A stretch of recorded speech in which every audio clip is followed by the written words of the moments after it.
Keanu Reeves, the enigmatic Hollywood actor known for his humility and quiet generosity, decided to embark on an unusual social experiment.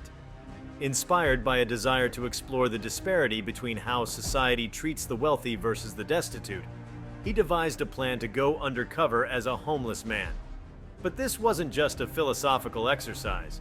Keanu wanted to test the humanity and integrity of one of the most entrenched institutions of modern society, a bank. What unfolded was a story filled with intrigue, heartbreak, and an unforgettable ending. Before we start, smash the like and subscribe buttons for more updates.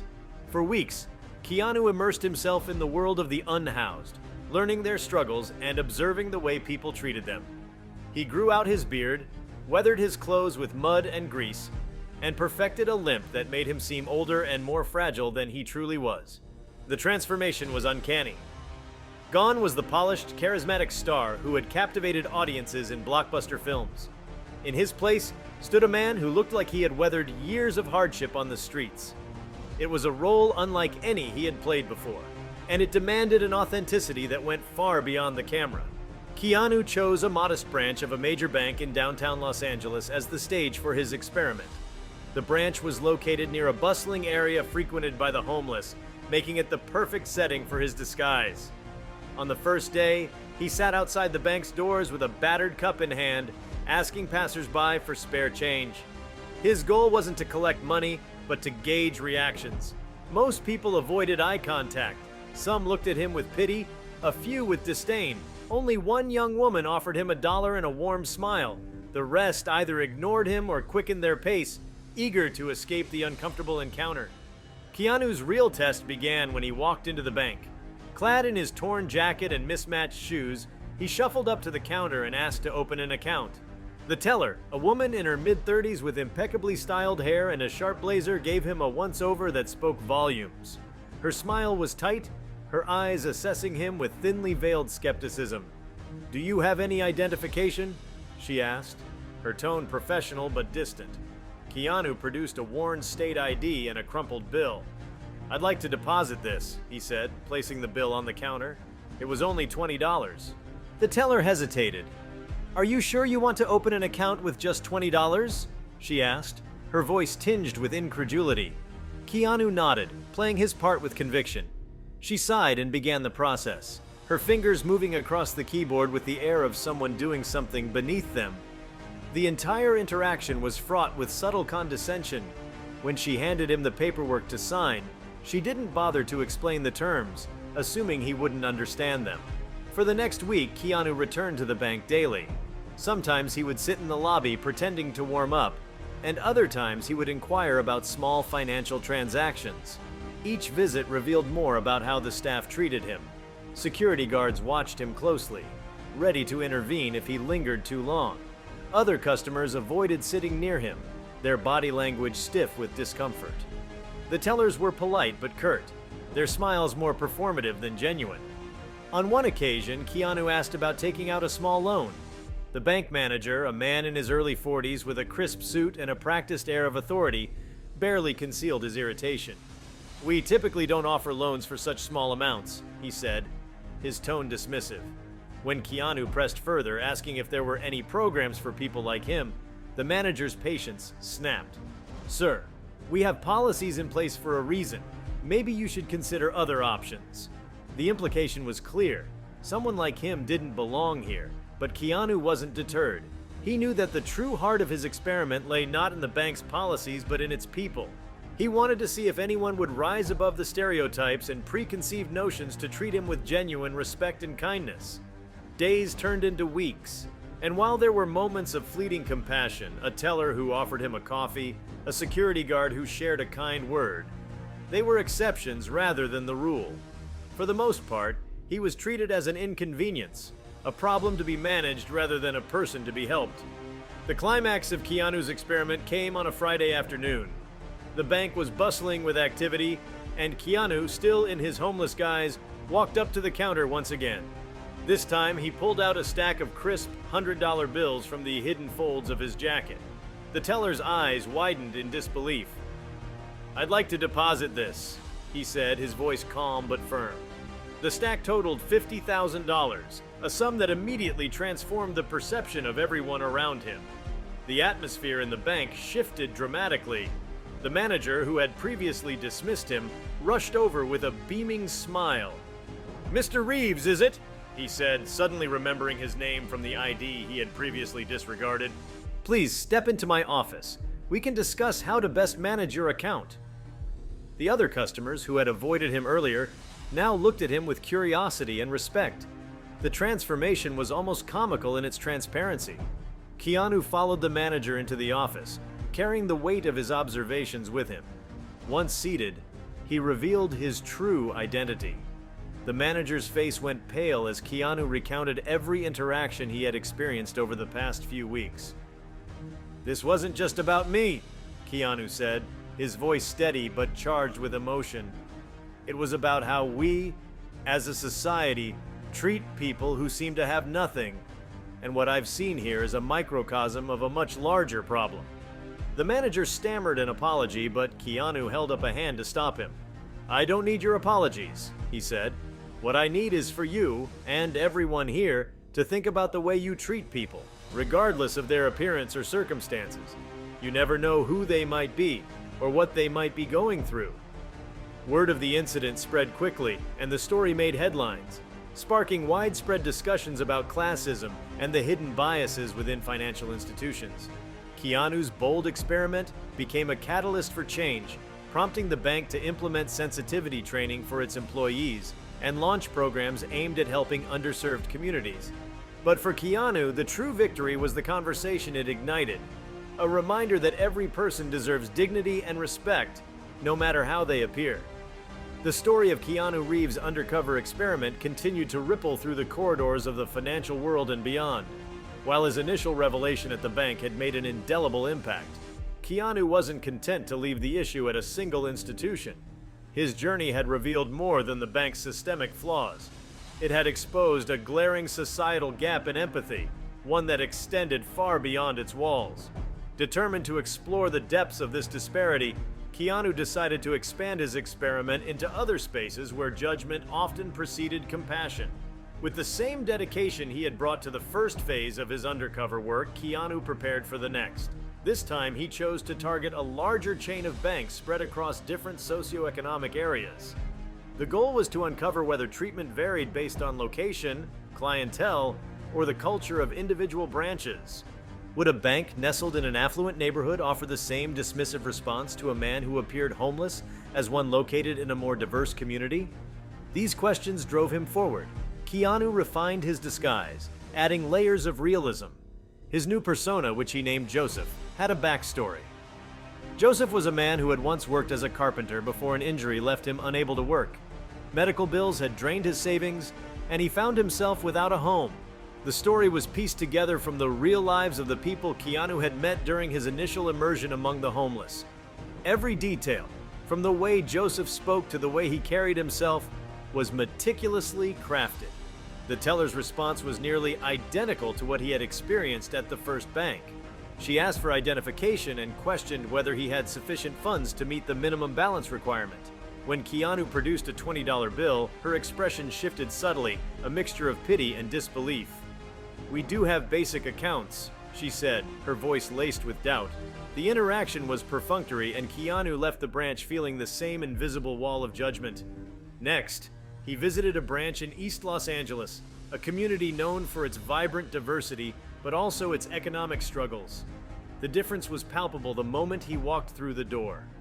The security guard greeted him with a nod, and the teller smiled warmly as she asked how she could help. When Keanu explained his situation, she took the time to explain the various account options available, even offering to waive certain fees. The empathy in her tone was genuine, and for the first time in his experiment, Keanu felt seen not as a problem to be solved, but as a person. As he moved from one branch to another, a pattern began to emerge. Branches in wealthier areas were more likely to treat him with skepticism, while those in working-class neighborhoods often displayed more compassion. But even in the more empathetic locations, there were moments of discomfort. A manager in one branch questioned whether Keanu was genuinely interested in banking or simply seeking a warm place to sit.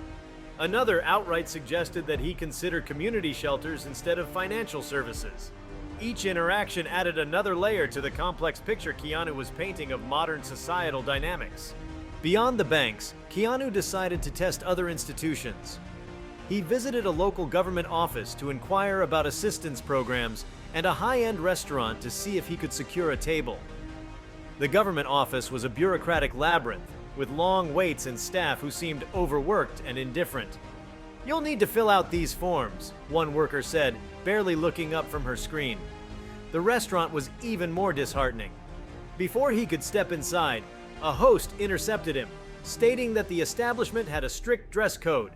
When Keanu explained that he wasn't seeking a free meal, but was willing to pay, the host's expression didn't soften. "I'm sorry, sir, but we're fully booked," she said, despite the visible empty tables. Amid these disheartening encounters, there were moments of profound humanity. One day, as Keanu sat on a bench outside a bank, a man approached him and offered a sandwich. The man, himself wearing a uniform that suggested he worked a modest job, struck up a conversation. "You okay, brother?" he asked, his voice filled with concern.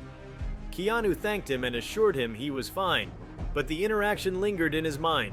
It was a reminder that kindness often came from those who had little to give, a theme that had become increasingly evident throughout his journey. The deeper Keanu delved into his experiment, the more he began to see the systemic nature of the issues he was exploring. It wasn't just about individual biases, but about the structures and policies that reinforced them. Banks had policies designed to minimize risk, but in doing so, they often excluded those who needed help the most. Restaurants and businesses had rules to maintain their brand image, but those rules frequently alienated people based on superficial judgments. Even government offices, meant to serve all citizens, operated in ways that made it difficult for the most vulnerable to access the help they needed. Determined to push the boundaries of his experiment, Keanu decided to confront these institutions with the truth. After each visit, he would return in his true identity, dressed in a tailored suit, and request a meeting with the manager. The reactions were as varied as the initial encounters. Some managers were horrified when they realized who he was and pledged to make changes. Others were defensive, insisting that their staff had acted appropriately.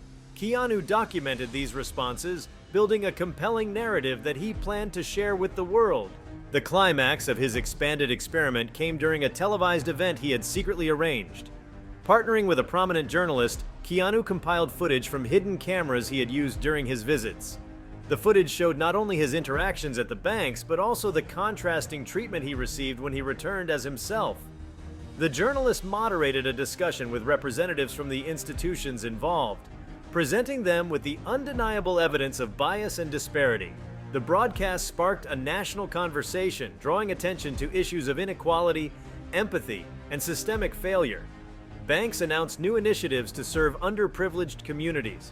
Restaurants and businesses began reevaluating their policies. The government pledged to streamline access to assistance programs. But for Keanu, the true success lay in the stories shared by viewers. People wrote letters and posted online, sharing their own experiences of judgment and kindness. The conversation had struck a chord, resonating far beyond the scope of his initial experiment. In the aftermath of the broadcast, Keanu quietly withdrew from the spotlight. He had never intended for the experiment to be about him. It was always about the message. He returned to his life, but the lessons he had learned stayed with him. He continued to support organizations that worked to bridge the gap between privilege and poverty, often doing so anonymously. For those who had followed his journey, he became a symbol of hope and a reminder that change begins with seeing the humanity in everyone. Keanu's story didn't end there. The ripples of his actions continued to spread, inspiring others to undertake their own acts of compassion and advocacy. Schools began incorporating lessons on empathy into their curricula. Corporations launched campaigns to promote inclusivity. And in small but significant ways, people started looking at each other differently. Not as strangers or stereotypes, but as fellow human beings, navigating a shared world.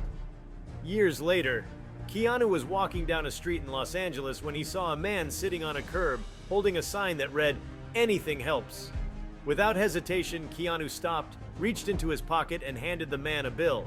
As he walked away, He glanced back and saw the man smiling, a small but profound reminder of the power of connection. Keanu had set out to test a bank, but in the end, he had tested society itself, and the results were both a challenge and a call to action. Keanu Reeves had never sought recognition for his efforts, but the world seemed unwilling to let his story fade. The experiment had taken on a life of its own, inspiring grassroots movements and institutional reforms alike. Yet for Keanu, the most significant outcomes were the private moments where individuals reached out to share how the story had changed them. Letters and messages poured in, some from bankers who admitted to rethinking their biases, others from individuals who had been inspired to show greater kindness in their everyday lives. These personal accounts reaffirmed his belief that even small acts of compassion could ripple outward, creating waves of change. Despite the overwhelming response, Keanu felt there was more to uncover.